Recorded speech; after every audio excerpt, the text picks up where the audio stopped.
ಶ್ರೀಮಂತರೇ? ಮಾತು ಯಾವುದು ಶಿವಪ್ಪ? ಸಾವಿರಾರು ಜನ ನನ್ನ ಮನೆ ಮುಂದೆ ತುತ್ತು ಅನ್ನಕ್ಕೆ ಸಾಲು ಹಿಡಿದು ನಿಂತು ತಿನ್ನುವಾಗ ಗಂಜಿಗೆ ಗತಿಯಿಲ್ಲದೆ ನೀನು ಸಿಕ್ಕಂತೆ ಮಾತನಾಡಿದಂತೆ ಹಿಂದೆ ಇರುವ ನಿನ್ನ ಮಗನ ಬರವು ತಪ್ಪು. ಇಲ್ಲ ಶ್ರೀಮಂತರೇ, ಅಂತ ವಿಷಯ ಯಾವುದು ನಡೆದಿಲ್ಲ ಶ್ರೀಮಂತರೇ. ಅದು ಅಲ್ಲದೆ ಹುಲಿ ಅಂತಿರುವವರು ನೀವು, ಅಂತಿರುವವರು ನಾವು, ಇದು ಬಿಟ್ಟು ಬೇರೆ ಏನು ನಿಮಗೆ ಎಂದಿಲ್ಲ ಶ್ರೀಮಂತರೇ. ಅಂದ್ರೆ ನೀನು ಶಿವಪ್ಪ, ನಾನು ಬಂದು ನಮ್ಮ ಸಾವುಕಾರ ಮುಂದೆ ಸುಳ್ಳು ಹೇಳಕತ್ತಿರ್ತೇನ? ಮೊನ್ನೆ ಏನಂದ್ಲೇ ಈ ನಿನ್ನ ಮಕ್ಕಳು ಶೆಟ್ರೆ, ನಾಳೆಗೆ ಹಿಡಿತದಲ್ಲಿರಲಿ. ನಿಮ್ಮಕ್ಕೆ ವಯಸ್ಸು ನಮ್ಮ ತಂದೆಗೂ ಆಗಿದೆ. ಮರಳಿ ನಾನು ನಿಮಗೆಲ್ಲಿ ಅಂದರೆ ದೂರ ಹೋದಿತು ಎತ್ತರ. ಅಂದ್ರೆ ಏನ್ ಮಾಡು ತಮ್ಮ, ಯಾಕೆ ಕಚ್ಚಲ್ಲ ಅಂತೀನಿ ನೋಡು. ಏ ಶಿವ ಶಿವಾನು ಅಂತೀನಿ ನೋಡು. ಶೆಟ್ಟಿ, ಇಂದೊಂದು ಶಬ್ದ ಹೆಚ್ಚಿಗೆ ಮಾತಾಡಿದ್ದೆ ಆದ್ರೆ ಕಾಲಲ್ಲಿರೋ ಪಾದರಕ್ಷಣ ಕೈಯಾಗ ಬರ್ತೋದನ್ನ ಎಚ್ಚರ. ಸಾವುಕಾರ ಏನ್ ಸ್ಟ್ರಾಂಗ್ ಐತ್ರಿ ಹುಡುಗಿ, ಇದನ್ನು ಪಕ್ಕ ವಿಚಾರ ಮಾಡ್ಬೇಕು ನೋಡ್ರಿ. ನೀವು ಹಿಂಗ್ ಇದ್ರಿ ಹಿಂಗ್ ಮಾತಾಡಕತ್ತಾರ, ನೀವು ಇದನ್ನ ಪಕ್ಕ ವಿಚಾರ ಮಾಡ್ರಿ ಸಾವುಕಾರ. ಶೆಟ್ರೆ, ನೀವು ಹಿಂದಕ್ಕೆ ಬನ್ನಿ. ಶಿವಪ್ಪ ಎಂದು ಎರಡರಲ್ಲಿ ಒಂದಾಗಲೇಬೇಕು. ನಿನಗೆ ಕೊಟ್ಟ ಹಣವ ಎಲ್ಲ ನಿನ್ನ ಹೆಣ. ವಿಚಾರ ಮಾಡು. ನೋಡಿ ಸಾವುಕಾರ್ರೆ, ನನ್ನ ಪರಿಸ್ಥಿತಿಯು ನಿಮಗೂ ತಿಳಿದಿದೆ. ಮುಂದಿನ ಬೆಳೆಗೆ ತಪ್ಪದೆ ಹಣ ಕಟ್ಟುತ್ತೇನೆ. ಅದು ಮೀರಿ ನನ್ನ ಪ್ರಾಣದಿಂದ ನಿಮ್ಮ ಸಾಲ ಮುಟ್ಟುತ್ತದೆ ಎಂದರೆ ಅದು ನಿಮ್ಮ ಕೈಯಲ್ಲಿದೆ ಶ್ರೀಮಂತರೇ. ಅಪ್ಪ, ಏನಂತ ಮಾತನಾಡ್ತೀಯಪ್ಪ? ಶ್ರೀಮಂತರ ಹಣಕ್ಕಾಗಿ ಪ್ರಾಣ ಕೊಡಲು ನಾವೇನು ಕೈಯಲ್ಲಿ ಬೆಳೆ ತೊಟ್ಟುಕೊಂಡಿಲ್ಲಪ್ಪ. ಮುಂದಿನ ಬೆಳೆಗೆ ಹಣವನ್ನು ಬಡ್ಡಿ ಸಮೇತವಾಗಿ ಕೊಡುತ್ತೇವೆ ಎಂದು ಹೇಳು. ಕೊಟ್ಟಾಗ ಇಸಿದುಕೊಳ್ಳಲು ಅದೇನು ಧರ್ಮಸ್ಥಳದ ಹಣವಲ್ಲ. ಎಂದು ಎರಡರಲ್ಲಿ ಒಂದಾಗ ಎಂದು ಸೂರ್ಯ ತಾಯಿ ಗರ್ಭದಲ್ಲಿ ಹೋಗುವುದರೊಳಗಾಗಿ ಹಣ ಕೊಡಬೇಕು. ಎಲ್ಲ ನಿಮ್ಮಿಬ್ಬರ ಹಣ ಬೀಳಬೇಕು. ಬೇಡಿ ಶ್ರೀಮಂತ್ರೆ, ಬೇಡಿ. ನೋಡಿ, ನಿಮ್ಮ ಕಾಲು ಹಿಡಿದು ಬೇಡ್ಕೋತೀನಿ. ದೂರ ಕರೆಯ ಹೊರತು ಹೆಣ್ಣೆ. ಏನ್ ಚಂದ ಕಣ್ಣೀರ್ ನಾಟಕ ಮಾಡಕತ್ತೇವ ತಂಗವ ಈಗ ನೀನ.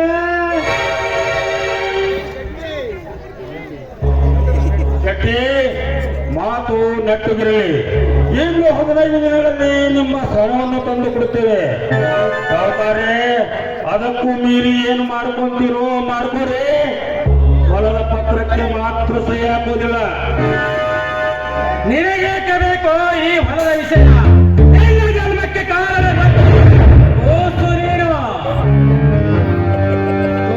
ಶ್ರೀಮಂತರೇ, ನನ್ನ ಪ್ರಾಣ ಜೊತೆ ಆಟ ಆಡಿದರೂ ನಾನು ಸಹಿಸಿಕೊಳ್ಳುತ್ತೇನೆ. ಆದರೆ ನನ್ನ ಮಗ ರಮೇಶನ ನೀವೇನಾದರೆಂದರೆ ನಾನು ಸುಮ್ಮನಿರುವುದಲ್ಲ, ಎಚ್ಚರದಿಂದ ಬಗಲುವನ್ನು ಕಲಿತುಕೊಳ್ಳಿ.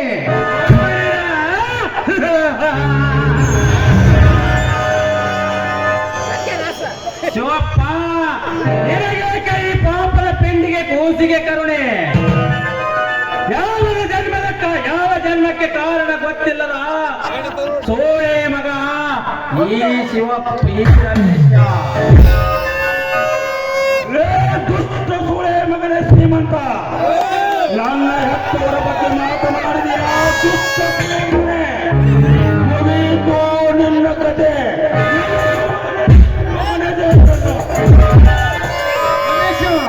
ಅವರ ಮೇಲಿನ ಕೈ ಮಾಡಿದರೆ ನನ್ನ ಹಾನಿಯಾಗಿದೆಯಪ್ಪ, ನಿನಗೆ ನನ್ನ ಹಾನಿಯಾಗಿದೆ.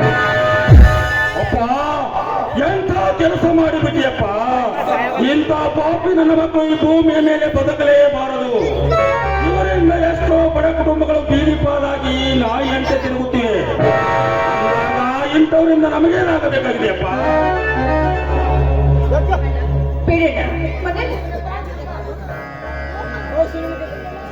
ಏ ಕರ್ಮದ ಪಿಂಡ, ಶ್ರೀಮಂತ ಧರ್ಮರಾಜನ ಮೇಲೆ ಕೈ ಮಾಡಿ ಅಂದರೆ ನಿನ್ನ ನಿನ್ನ ಕೊನೆ ಉಸಿರು ಎಳೆದಾಗಲೇ ನನ್ನ ಮನಸ್ಸಿಗೆ ಶಾಂತಿ.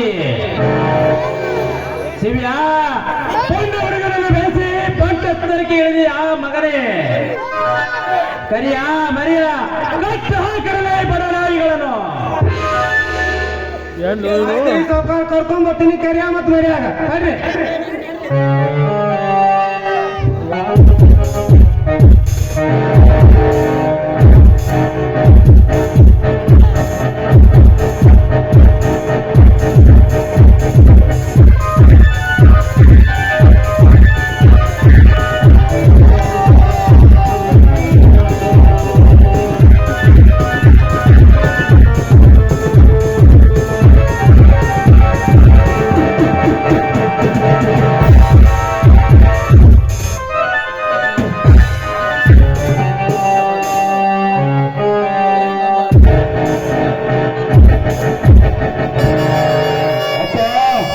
ನೀವು ಮನೆಗೆ ಹೋಗಿ ಇಂದು 10,000ರಿಂದ ಹತ್ತಿ ಹೋಗಲಿ ಈ ಬೆಂಕಿ.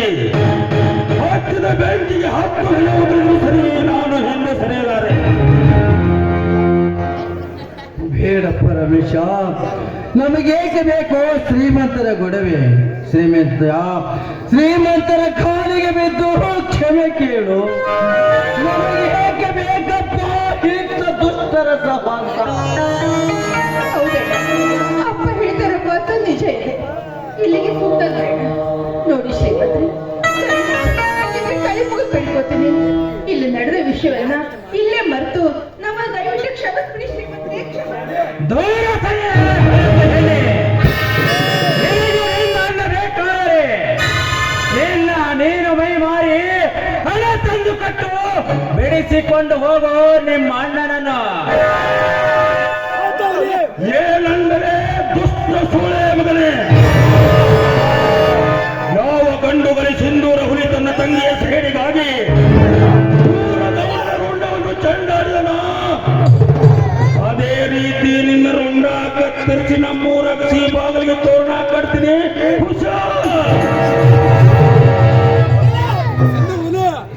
ಲೇ ರಮ್ಯಾ, ನನ್ನ ತಂದೆ ತಾಯಿ ಹೆಸರಿಟ್ಟು ಹೆದರಿದರಂತೂ ನನ್ನ ಹೆಸರು ಕರೆಯಲು ನೀನು ನನಗೆ ಹೆಸರಿಟ್ಟು ಕರೆದಿಯ ಮಗನೇ.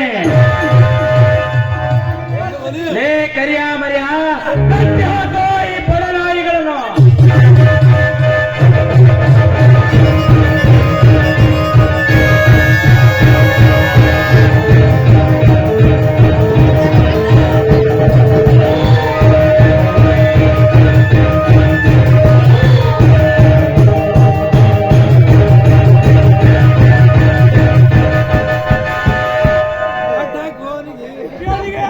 ಶಕ್ತಿ ತನ್ನ ಚಾಟಿಯನ್ನು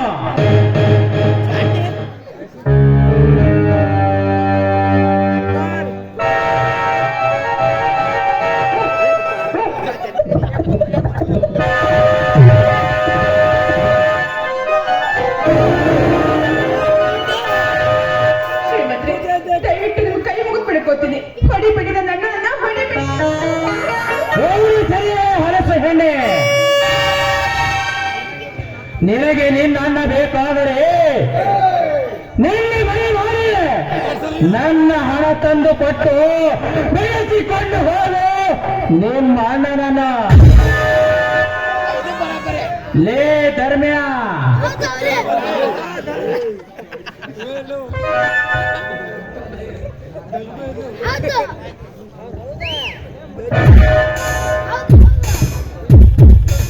ಧರ್ಮ್ಯ, ನಿನ್ನ ಶ್ರೀಮಂತಿಗೆ ಆಟ ನಡೆಯುವುದಿಲ್ಲ. ನನ್ನ ಕಾಲಿನಿಂದ ಕಲಿಸಿ ಸಾಯುತ್ತೇನೆ ಮಗನೇ, ಹುಷಾರ್.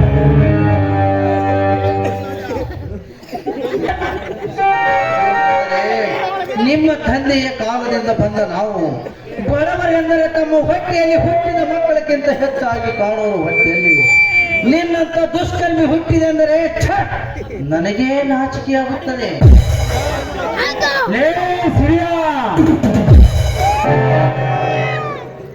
ನೀನೊಬ್ಬ ಷಂಡನ ಮಗ, ನನಗೆ ಬುದ್ಧಿ ಹೇಳ್ತೀಯ ಮಗನೇ?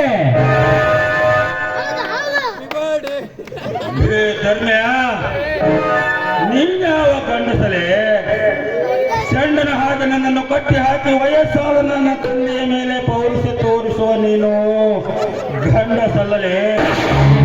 ನೀನೊಬ್ಬ ನರಸತ್ತ ನಾಮರ್ದ ಸೂಳೆ ಮಗ. ಲೇ ರಮ್ಯ! ನನಗೆ ಚಂಡ ಎನ್ನುತ್ತೆ ಆ ಮಗನೇ.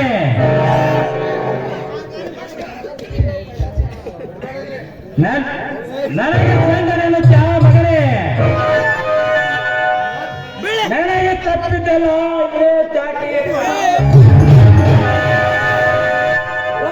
ಬೇಡಿ ಶ್ರೀಮಂತರೇ, ನಾಳೆ ನಿಮಗೆ ಹಣ ಕೊಡದಿದ್ದರೆ ನನ್ನ ಹೊಲವನ್ನಾದರೂ ಮಾರಿ ನಿಮಗೆ ಹಣ ಕೊಡುತ್ತೇನೆ. ಕೈ ಮುಗಿದು ಶರಣಿ ಬೇಡಿಕೊಳ್ಳುತ್ತೇನೆ, ನನ್ನ ಮಗನನ್ನು ಒಗೆಯಬೇಕು.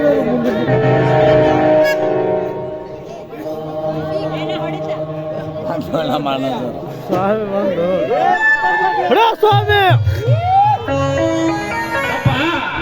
ನೀನು ಮನುಷ್ಯನೋ ಅಥವಾ ಮೃಗನೋ? ಎಷ್ಟು ಮೊದಲವರನ್ನ ಜಗದೀಶ್, ಈಗ ತಾನೇ ಊರಿಂದ ಬಂದಿದ್ದೀವಿ. ನೀನು ಸುಮ್ಮನೆ ಒಳಗೆ ಹೋಗು. ಮಗ ನನಗೆ ತಂದೆಗೆ ಎದುರಾದರೆ ಮಗ ಎಂಬ ಮಮಕಾರ ಮರೆಯಲೇಬೇಕಾಗುತ್ತದೆ. ಎಚ್ಚರ. ಶ್ರೀಮಂತರೇ, ದಯವಿಟ್ಟು ನನ್ನ ಮಗನನ್ನು ಬಿಡಿಸಿಕೊಡಿ, ನಿಮಗೆ ಕೈ ಮುಗಿದು ಬೇಡಿಕೊಳ್ಳುತ್ತೇನೆ. ಛೇ, ನಿಮ್ಮಂತ ಹಿರಿಯರು ಕೈ ಮುಗಿದಿದೆ. ಶಿವಪ್ಪ, ನಾನಿದ್ದೇನೆ, ಹೆದರಬೇಡಿ. ಏ ಕರಿಯ ಮರಿಯ, ಹೆಚ್ಚು ಮೊದಲವನನ್ನ. ನನಗೆ ಎದುರಾದಿಯಲ್ಲ, ನನಗೆ ಎದುರಾದಿಯಲ್ಲ ಮಗನೇ. ಇನ್ನು ಮೇಲೆ ಎಚ್ಚರ. ಅಪ್ಪ, ತಪ್ಪು ಮಾಡಿದರೆ ತಂದೆ ಆದರೂ ಸರಿ, ತಾಯಿ ಆದರೂ ಸರಿ, ತಪ್ಪು ತಪ್ಪೆ. ಮತ್ತು ಮುತ್ತಂತರ ಕಾಲದಲ್ಲಿ ನ್ಯಾಯ ಹೇಳುವ ಧರ್ಮಾಧಿಕಾರಿಗಳು ಅಂತ ನ್ಯಾಯಸ್ಥಾನದಲ್ಲಿ ನಿನ್ನನ್ನು ಕೂಡಿಸಿ ಧರ್ಮವನ್ನು ಕಾಪಾಡುವುದಕ್ಕೆ ಧರ್ಮರಾಜನ ಹೆಸರಿಟ್ಟರು. ಅಂತ ಪವಿತ್ರವಾದ ಧರ್ಮವನ್ನು ನಿನ್ನ ಕಾಲ್ತೆಳೆಗೆ ಹಾಕಿ ತುಳಿದು ಬಡವರ ಮೇಲೆ ದಬ್ಬಾಳಿಕೆ ನಡೆಸುವ ನೀನು ನನ್ನ ತಂದೆ ಎನ್ನಲು ನಾಚಿಕೆ ಬರುತ್ತದೆ. ಜಗದೀಶ, ಮಗ ಎಂಬ ಮಮಕಾರ ಮರೆಯಲೇಬೇಕಾಗುತ್ತದೆ. ತಂದೆಗೆ ಎದುರಾದಿಯಲ್ಲ ಮಗನೇ. ಲೇ ಕರಿಯ ಮರಿಯ, ಬೆಚ್ಚ ಅವನನ್ನು.